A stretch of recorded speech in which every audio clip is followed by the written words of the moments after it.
Anger is also one of those cultural stigmatized emotions where we are taught that it's not safe to express. And yet, anger is the thing that allows us to know when there's a boundary, when something is not safe for us. It allows us to protect ourselves. And um, I kind of have a personal vendetta, so this is my perspective and opinion completely.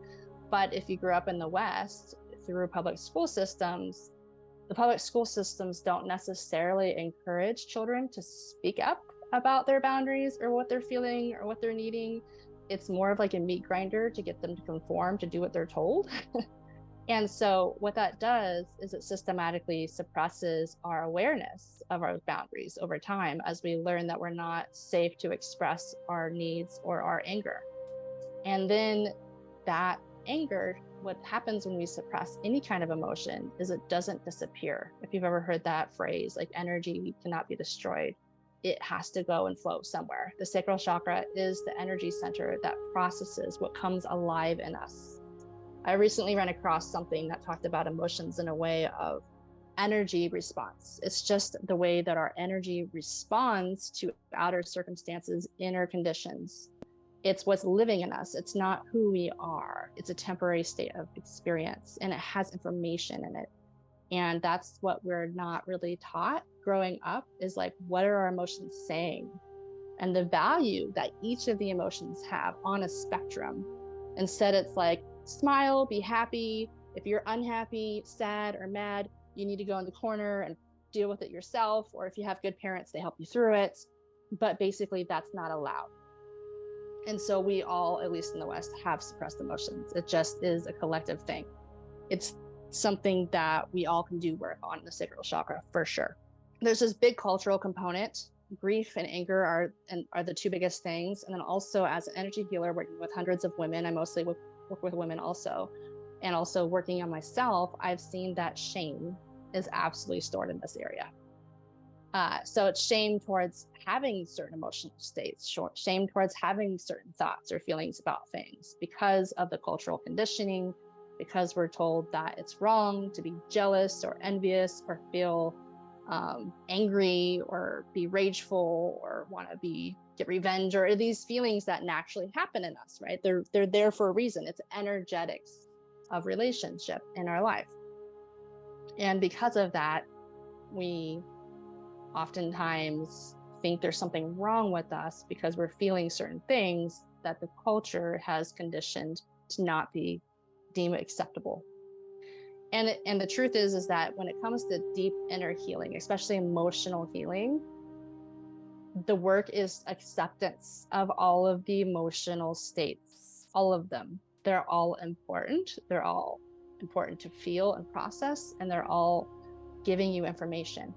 And part of healing is understanding what they're saying and what to do with the energy.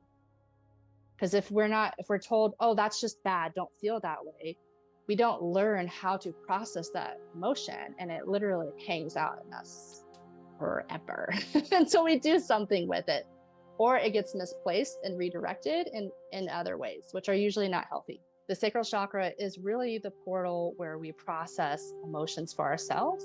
And then the other side of that, which is with the people I work with who are highly intuitive and empathic, this is the psychic center where we are processing the outer reality.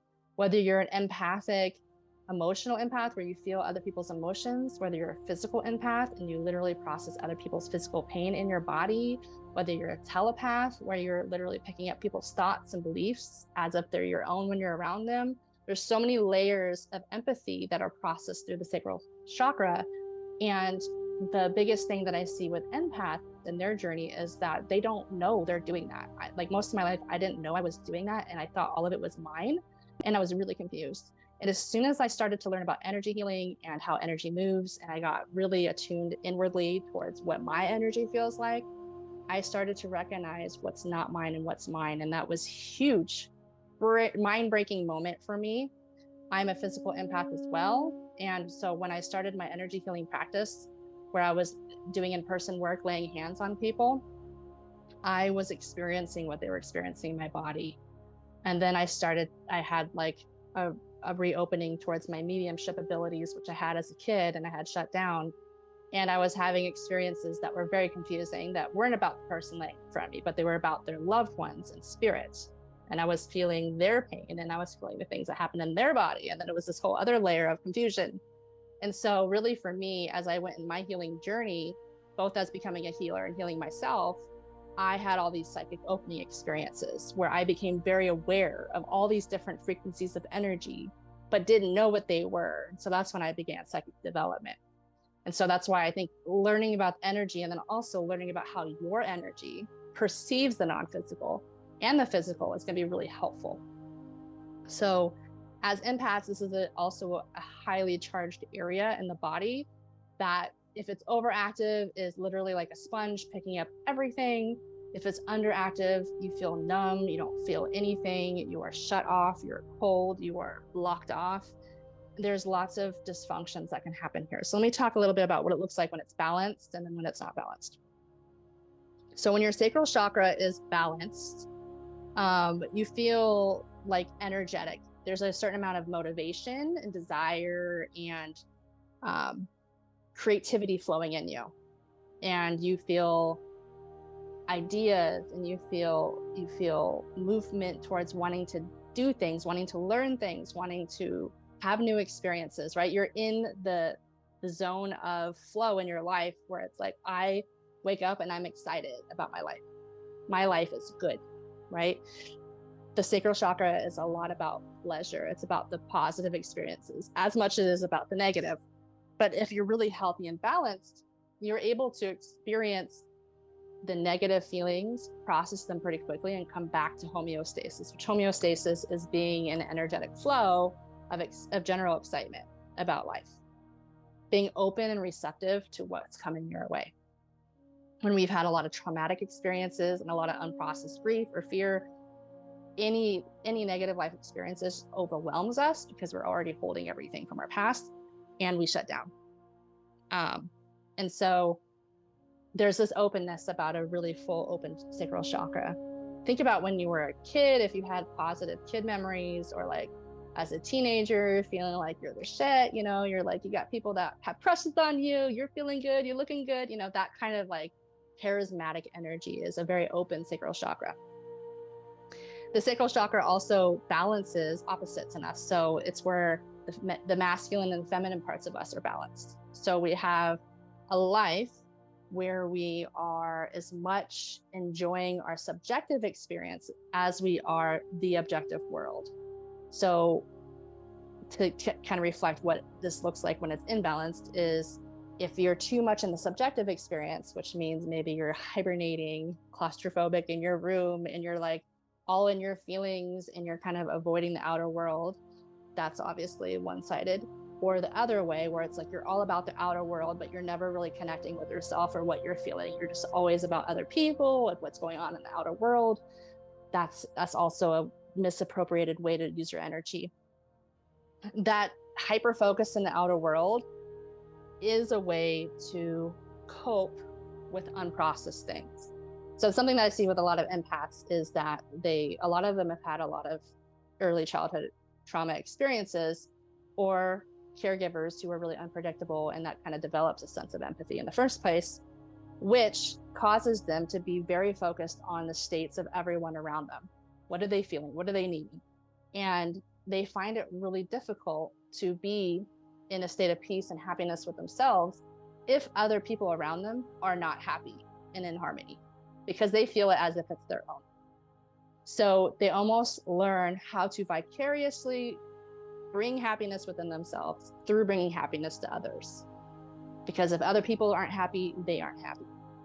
And at the core of that, it's kind of like codependency. There's so much more intricacy to this, but it is an outer attunement.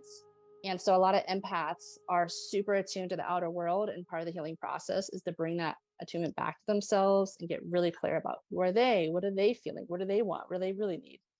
And what happens is they get in touch with grief and anger because they realize they have been contorting themselves for other people's happiness for a long time, and they've abandoned themselves in a lot of ways. And there's just a lot of healing that happens there. So it could be one or the other, right? You can be so hyper focused on yourself that like the outer world is just, you're just completely disconnected to it. Or you can be so connected to the outer world that you're disconnected with yourself. But this is really like, how are we balanced in ourselves with the inner and outer world? How are we balanced with giving and receiving when it comes to pleasure, energy, time, attention, love? The sacral chakra is all about that balance. So do you feel that your relationships are reciprocal? Are you giving as much time and energy as other people are giving you?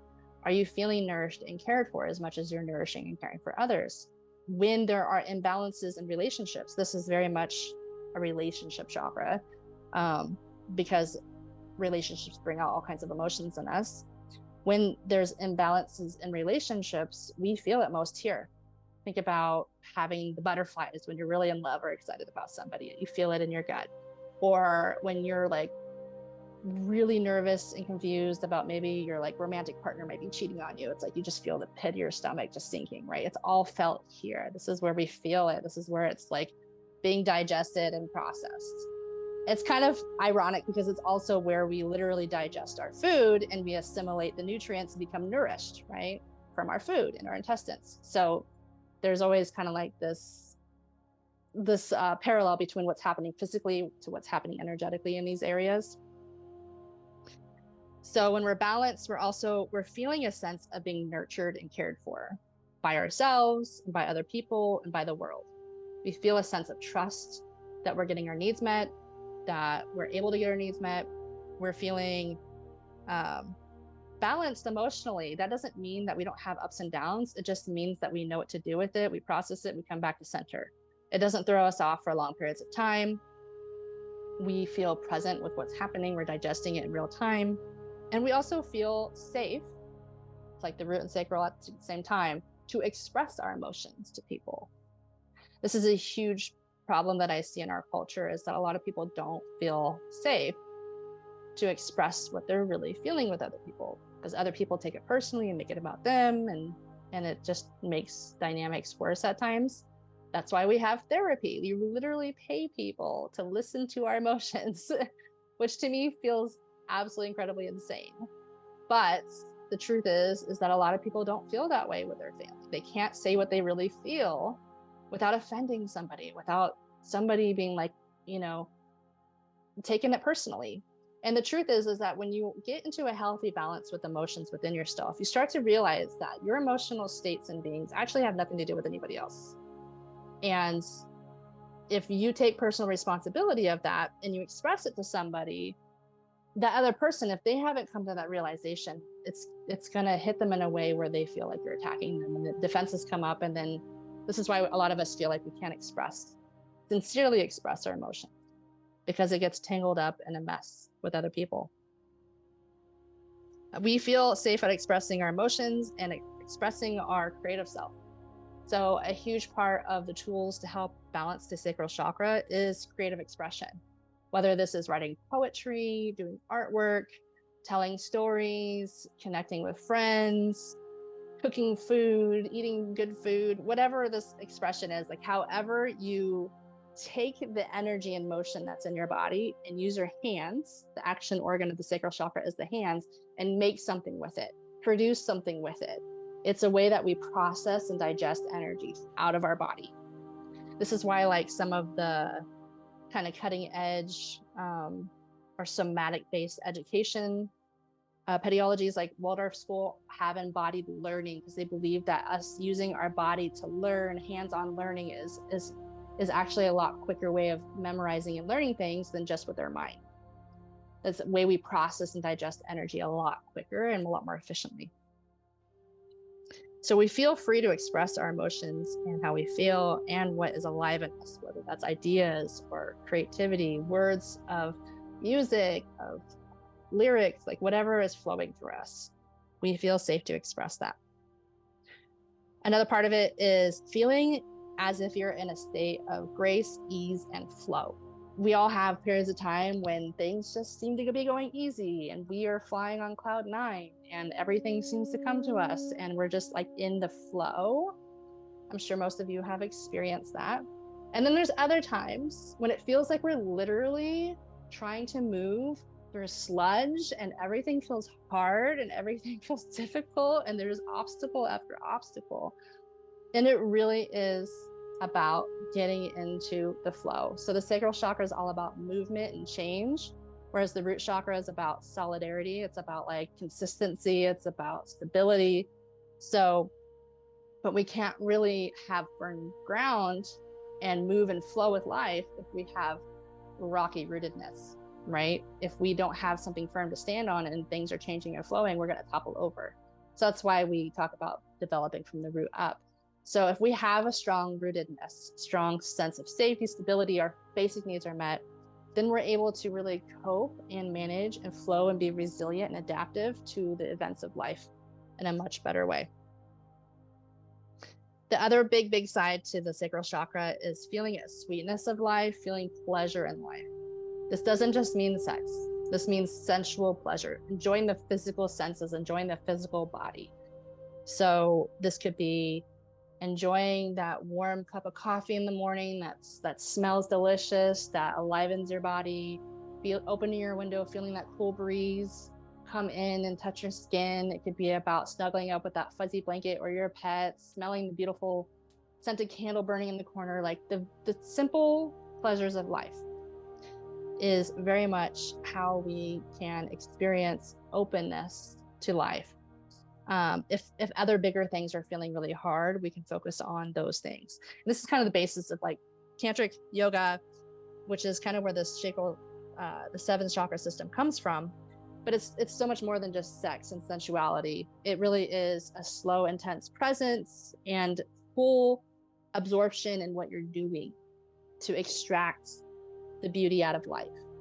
And time again, I've heard this with people who I do mediumship readings for that have had near-death experiences. Like I've had a near-death experience where they've come back from close to death or they were dead, and they realized that every moment is so precious. And some of the memories that came back to them that they really felt most moved by were simple things. Simple things. It wasn't when they got the car. It wasn't when they got the house. It was a conversation had with somebody on the beach one day. It was a sunset they watched. It was simple pleasures. And so when we have a threat to life, it can sometimes awaken us to the intense pleasure that we can't have moment to moment. And finally, the last layer that I'm going to talk about with the sacral chakra is the empathy, the compassion, being able to put yourself in other people's shoes, feeling connected with people, feeling connected with the world. And that has to do with that attunement process that I talked about, emotional attunement, energetic attunement. It's like being able to read when the dog is telling you not to approach it, being able to read a person that is obviously very sad when they're smiling and they're saying they're fine. And you really helping them get to the bottom of like, what's really going on? What do you really need right now? And being able to be attuned to somebody in that way and really see people and really hear people and really understand people happens through this clairsentient psychic ability. It happens through empathy. It happens through the compassion that we develop in the space. Because either we've been in their shoes before and we understand where they're at, or we're able to imagine what it would be like to be in their shoes. And we're able to have the compassion from there. In a world of growing awareness about narcissism, even though it is still a small percentage of people, according to science, of course, it's hugely undiagnosed. There are a lot of people who lack empathy. They lack this ability. And there's all kinds of theories about why that might happen. But essentially, it's also, again, a cultural thing where it's not a high value in the way that we're raised to be compassionate, to be empathic, to really talk about the real meaningful things with each other. We're very hyper-focused on the outer world and achievements and goals and all of that driven, goal-oriented consciousness. And what that does is it kind of starves us off from being connected with what's living in us, what's alive in us, what we're feeling, what we're really needing, and being connected with each other on that level. True intimacy, essentially. So having a balanced sacral chakra allows you to have deep intimacy with people. You're flexible, you're adaptable, you're able to come back to homeostasis pretty quickly. You feel joy and pleasure in the simplest of things. And there's a level of positivity and optimism that can come from this when it's really flowing, and there's a sense of ease in life. But again, we have cycles. We are humans. We are in the physical world. We have ups and downs. And the sacral chakra is very much a moving energy. In fact, the depiction of the sacral chakra has a crescent moon, which represents the feminine. It represents the astrological association with the moon, which also has ties to creativity, intuition, and the subconscious, which we'll talk about those too. So some of the needs that come from this chakra, like what do we really need? What is it asking of us? And the biggest needs and things that are processed here is like a sense of desire, having desire in life that we want. There's certain things we want to experience. There's certain things that we want to have, that we want to be. It gives us movement forward. It propels us towards something. It gives us something to look forward to. Desire is a huge part here, and it gives us the motivation. Once we get to the solar plexus, it is about motivation, about power, will, and drive. If we are not feeling passionate and excited about our life, we're going to be low on any kind of drive or motivation for things, right? Like, what is it all for if it's not feeling good, right? Pleasure is a huge part here. Sexuality, procreation, creativity, emotional expression. These are all things we need as humans, as physical bodies. I talked about this in the last video, but a lot of the ancient scriptures are based on male contemplatives who separate from society and meditate for large periods of time and are celibate, and they believe that's what they needed to move up the chakra system. However, there is more of the tantric kind of yoga perspective and divine feminine approach, where it's like using the body as a vehicle of your ascension process and making it a really enjoyable experience, right? All of the enjoyable pleasures that we have having a body, that when we do transcend the body and we're in spirit, we don't experience things the same way anymore. So really taking advantage of that while we're here in the physical body. This sacral chakra has a need to process and digest life experience. If we're not processing and digesting life, the energy has to flow somewhere, and it will stay within our system until it is dealt with. And that's kind of where we bring up the symbolism of the crescent moon and being connected to the unconscious and the subconscious mind. It's like, where does the energy go if we don't process it, if we don't digest it, if we don't know what to do with it? If it's very traumatic, it goes into the unconscious for us to deal with at another time. The needs here are to listen to our body, to listen to our emotional states as feedback about life. The emotions are literally energy and motion in our body, that there's nothing to be ashamed of when it comes to having any kind of reaction in our body to life. The need of the sacral chakra is for self-gratification, that it's completely not selfish or non-spiritual to put your needs first, to put your joy, put your pleasure first, that actually no one else is going to do that for you, that you need to do that for yourself. And once you start to reprioritize yourself in that way, you can fill your cup essentially and fill your life with a certain amount of pleasure and joy that you can overflow to others. I think that there's a lot of conditioning, especially towards women in our culture, to sacrifice themselves, to be giving, that if they prioritize themselves too much, that they're selfish. And that causes a lot of burned out moms. It causes a lot of burned out wives. It causes a lot of burned out women who are trying to juggle many, many things because they're not doing it in a way that focuses on pleasure and ease, in a way that allows them to feel regulated. And instead they're overstressed and overwhelmed. And it really needs to, it's your personal responsibility to prioritize and organize your life in a way that serves your energy. No one else is going to know what works for you. And that is something that is not prioritized as a value in our culture at all. We have a need for compassion and to be understood, to be seen and known and heard. So what's living in us, if we hold it all the time and we don't open up and we don't share and we're not having that level of intimacy with people, it builds up. It's like, it needs to be externalized in some way. And so some people externalize it through art. Some people externalize it through actually telling people. Some people verbalize it through journaling or telling stories or like gossiping with their girlfriends, whatever. But externalizing it in some way so other people can come to understand you. Like what triggers you? What lights you up? What are you passionate about? Like, people to understand who you are at a deep level, you have to externalize some of that. So I actually see the sacral and the throat chakra being really, really related in that way. Self-expression is more predominantly of the throat chakra, but if like part of the throat chakra is to talk about what's living in us emotionally, and that's the sacral chakra. So this is like how it gets outward, externalized, and moved out of our body. And movement, physical movement. This is why somatics is such a big thing in the world today. Moving our body, yoga, screaming, yelling, singing, running, whatever body movements feel good, improv, dance, like whatever helps you feel like you're in that flow. And it's not regimented and stressful like certain choreographic moves. It is free flowing. You're able to just fully self-express as you're feeling in the moment. It can be really healing and move a lot of that energy out. There's a need to be desired. There's a need to desire. So this is our sexual center. So to feel like we're loved, to feel like we're desirable, to feel like we are enough or that we're worthy is huge in this area. This is huge in the coaching world, in any kind of, if you're looking at fitness or health or relationships or family or career, like this comes up time and time and time again. Is this feeling that we're not enough and that we're not lovable or that we're not good enough to do the thing we want to do.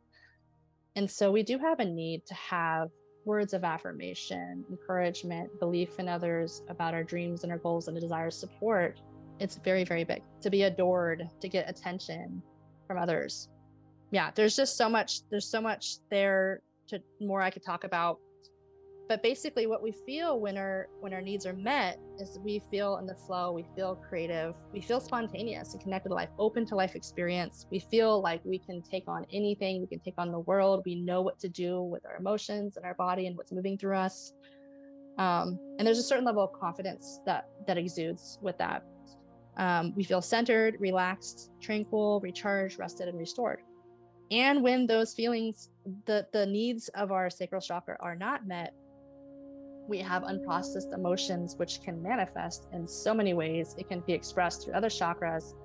Physical symptoms and pain are number one when it comes to unprocessed emotions. Difficulty manifesting your desires in your life, not being able to be in the flow and adaptable enough to be relaxed enough to receive the solutions, to receive the inspired action that you can take towards the goals and desires that you have. We could be really stuck and stagnant and feel like there's no movement towards our goals or our desires. We could feel disconnected, or we could feel really emotionally reactive. It's like the emotions that we're not processing are just under the surface, and the slightest thing it'll just come erupting out. We can be the opposite too. We can be completely shut down and numbed off to anything. Depression is one of those experiences where it's like, I do believe is associated with unprocessed emotions, but at the same time, it's so much to the point that like all of your energy centers are like shut down and you're not really feeling much joy or excitement about things that you used to.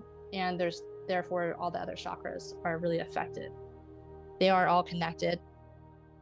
So they can be withdrawn.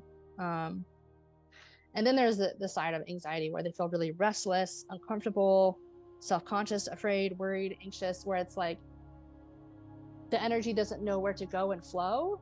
Like you may have desires, you may have people you want to be in a romantic relationship, projects you want to finish, a mission that you feel you have in life, but misplaced energy, not knowing where to go, it can feel like anxiety in the gut, like that uncomfortable butterfly feeling, right? Like the constant sense of impending doom can really start to take charge here. And I do see that as a sign of unprocessed energy that needs attention.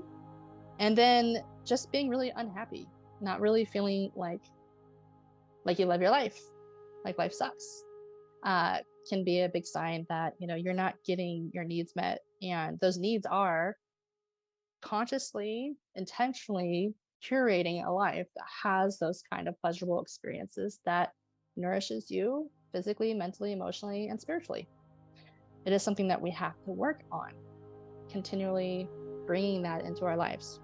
So some of the physical ailments that can happen The sacral chakra is associated with our reproductive organs, as well as our blood, so the fluid things in our body, and our sex drive, our libido. So some of the symptoms are overactive libido or underactive libido, reproductive issues, infertility, things like endometriosis, like what I had, right? It's like all kinds of cysts and growths happening where they shouldn't be, misaligned energy, even blood issues. Like during the birth of my son, I had sepsis blood infection and I almost died. So it's just like another layer of sacral chakra issue that came up for me. Emotionally and mentally, like I said, it can come out as anxiety and depression, feeling just like life is very dry and doesn't really have much sweetness in it. Feeling really unsupported or misunderstood, or like you don't belong in the world, is a huge one for a lot of emotional people who are in a culture that doesn't really express emotion. You can feel like you are all alone in the world, not really having that level of intimacy with people that empaths crave and need. Let me see here. There are lots of really amazing things that you can do to heal and begin to heal the sacral chakra. So one other big thing I wanted to address, the sacral chakra with the pleasure of life. We are learning how to cope with our emotions. Usually it's associated between ages 8 and 14. This is where we learn how to regulate ourselves. And if we didn't have emotional regulation modeled to us in a healthy way, we can learn how to adapt in really maladaptive ways. Alcoholism runs in my family, both my mother's and my father's side. And from very young ages, they were drinking alcohol to handle life. And that continues to today. And I do believe at the core, it's because they do not know how to handle life's ups and downs with any kind of sense of skill. And so they rely on an external stimulant or substance that helps temporarily feel good and regulated. Same with drug addiction, same with gambling, same with technology addiction, same with love and sex addiction. I mean, anytime someone is overindulging in something, it's usually because their life in general is having a sense of lack of pleasure, a lack of passion, a lack of, sweetness in life. And so they're using this external thing as a way to manufacture that feeling for themselves. But then you become dependent on that. And in a lot of cases with long-term use, we actually deplete our ability to have serotonin and oxytocin and all these things that we naturally do get dampened through substances and through overuse of things. And so we literally create a problem within ourselves where we are unable to feel the joy and pleasure that we were able to before because of the overindulgence of the thing that we're using to get hits off of it, right? So a lot of issues in my family, in my ancestry, I see as sacral chakra issues too. And also the sad part is a lot of my ancestors, who I do believe were empathic and highly sensitive, coped through drugs and alcohol as well. It helps to kind of dumb down and dull down that sensitivity. And so a lot of empaths might find themselves through periods of addiction trying to cope with all of the energy that they're experiencing. It can be overwhelming. So that's a huge piece also. But so going into, okay, how do we cope with all the energies? If we're empathic, if we're not empathic, how do we deal with all these emotions? What do we do? There are so many tools, so many skills to do. In some of the kind of yogic practices, meditation was a huge piece of that. Mindfulness was a huge piece of that. Mantras, affirmations, mudras, certain hand positions, and running energy. So this is all stuff that you can do with yourself. You don't need any tools, essentially. This is you, your voice box, and your body, essentially. And I do love those kind of tools because we don't become dependent on an external thing. It's something that we can come to time and time again. And that's what we're going to practice in the meditation is visualization, some affirmations, and cultivating a feeling in ourselves. Because as much as the sacral chakra is responding to life all the time, our body doesn't know the difference between what we're feeling in response to life to what we're creating in ourselves. And we can create whatever feeling we want. We can remember a positive memory with somebody. We can cultivate gratitude by thinking about all the things that we're grateful for in our life. We can basically elicit happiness in ourselves very intentionally. We do have control of what emotional state is happening within us.